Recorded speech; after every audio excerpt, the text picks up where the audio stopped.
So, biology lesson part 1. We're going to do a couple of lessons that are just going to sort of precede what is on Moodle, because for some reason the Moodle files don't seem to include everything that we need to cover. So a little bit of review of Science 8 to start with. So a couple of things, looking at the 7 characteristics of living things, and then also looking at cells and organelles. So see, these are not things that are explicitly in Science 9, but are super important for being able to understand where we're going with Science 9. So a little bit of a refresher here. So characteristics of living things. So all living things share 7 common characteristics. So in order to determine if something's living or not, you have to basically see, does it meet these criteria? So all living things are made up of cells. So that might be one cell, it might be many cells, but there are cells involved. They all take in nutrients in one form or another. I mean, that might look like you taking in food, or it might look like a plant taking in fertilizer from its roots, but in some way it's taking in nutrients. You need energy. You're getting your energy from food, and plants are getting energy from the sun, but you're having some sort of source of energy. You produce wastes. So that could be like carbon dioxide, it could be urine, it could be feces, basically anything your body can't use. Respond to stimuli, so that might be the you're cold and you get goosebumps, or it might be the sunflower turning to face the sun. Some kind of a mechanism for having some form of response to what's going on around you. All living things grow, and then all living things reproduce. And the reproduce aspect of it is going to be our main focus for Science 9, but we got to get there first. So living things, up until about the 1600s, most scientists thought that life developed spontaneously from non-living things.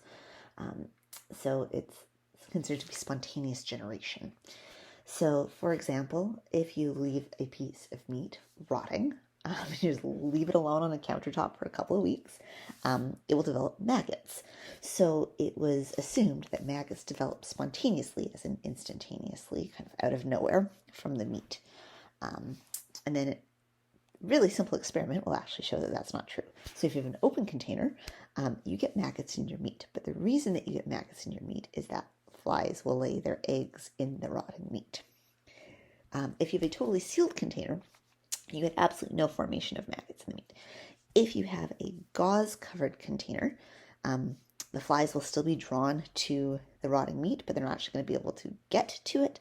So then they're still going to lay their eggs in the vicinity of it, hoping that maybe their babies can somehow benefit from it. And then the maggots, which are the larval form of flies, will develop on the gauze instead, but not actually in meat.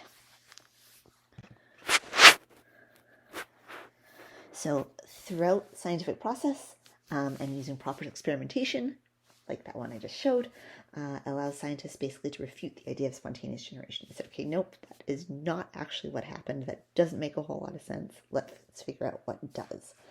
And so over time, the cell theory was developed. And the cell theory is basically how biologists gauge whether or not an object is, in fact, living.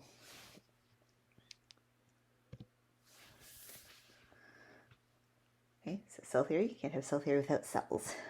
So the cell theory, as I said, is how biologists gauge whether or not an object is living. So the features that they're going to be looking for, basically, is it says that all living things are made up of one or more cells.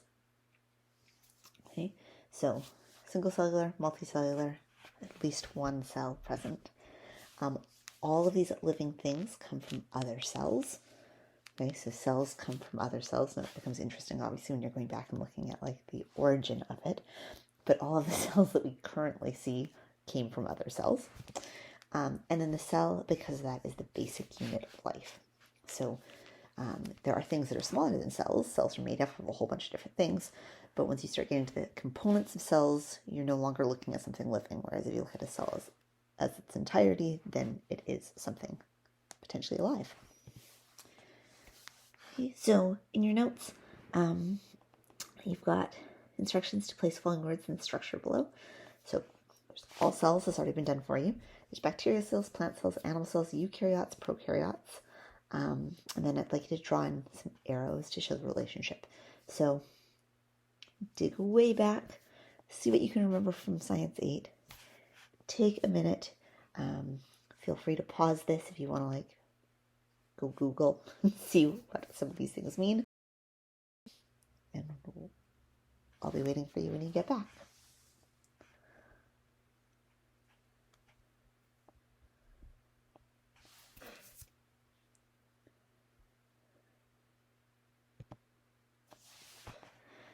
Okay, so cells and organelles. Prokaryotes and eukaryotes came up on the last slide. Prokaryotes are different from eukaryotes in that prokaryotes or prokaryotic cells do not have nuclei, which is the plural of nucleus, or other membrane-bound organelles present in them. The main group of prokaryotes are bacteria. Eukaryotes, on the other hand, have membrane-bound organelles, which includes nuclei, plural of nucleus, again, chloroplasts, mitochondria, a few others as well that you will not find in a prokaryotic cell. An eukaryotic cell is basically a majority of your living things that are not prokaryotes, so not bacteria. So animals, plants, fungi, protists, which are things like algae, all those things would be considered to be a eukaryotic cell. So the question is why are we looking at reproduction? Why is this important? Why have I said the word reproduction so many times already in this course? So reproduction is one of the most important processes of living organisms. It ensures the sustainability and continuity of species. In order for a species to continue to exist from one generation to the next, individuals of that species must produce offspring to replace individuals. So everything gets older, everything eventually dies, and you need replacement in order to have that species not totally die off. Okay, and if reproduction does not occur at a rate that replaces individuals, populations decline, and eventually the species may go extinct. Okay, so if you have more individuals dying than you have being born, or at least surviving long enough after being born to make an impact, then you end up with your population getting smaller. There are two kinds of reproduction that we are going to be delving into in more detail next week. So asexual reproduction and sexual reproduction. Asexual reproduction involves one parent and it produces identical offspring, identical to each other and identical to that parent. Sexual reproduction involves two parents and produces offspring that are different from the parent. Okay. And we're going to look at examples of both types of reproduction in a lot of different species as we kind of go through this. All living organisms are made of cells. To reproduce, the cells have to divide. You have to get more cells.